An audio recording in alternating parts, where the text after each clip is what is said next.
urupfu narwo bibaye ngombwa twarutsinda sibyo rugaheruza tukaruha ruswa rugasubirayo urupfu se waruha ruswa nyine tugasenga cyane tugasaba Imana ikadutiza ubuzima ahubwo wenda ibyo sibyo ariko urupfu ruburiya ntago rwazapfa rwapfa gute narwo nyine rukazagira igihe nyine rugapfa rukavaho nyine abantu ntibazajya mba nifuza umunsi umwe kuzaba wenda nari kuguha nk'igi ndi kuguha nk'ifi ukumva cyangwa inkoko ariko nzanayiba ngiye nyigutekera ya shiriya pani byo kwiba nta nayitsimbura rero ngiye sinyine tuzayo nyine igihe kinagira dukora amafaranga menshi cyakira imeze bite karyoshye yanga rero ese kuririye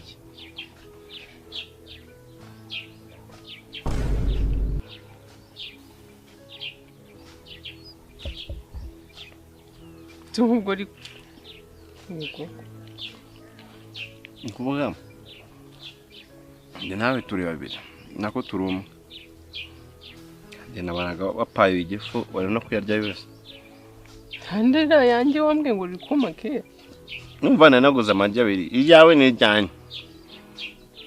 ariko inda yawe nawe umunsi izo nizo ke uri kumbwa ugiye kujyuma ntuwari igi maze kugora nese ure kumbwira ukarirya neza tutanga umujyo ngo mbeshye ngo inka okay nshaka kubona inka rero ushaka ahantu hari inka hose uhanyereke nshaka kubona inka ibyo gusa tujye mu rwego kwereka kwino mwereka inka nshaka yo mu gisambu iri kurisha ndahise turatuje ije kurisha ngwino nawe rero daramasi ayo nayambere ava mu nka kagiye kagashyano nyibone mba n'inka nanjye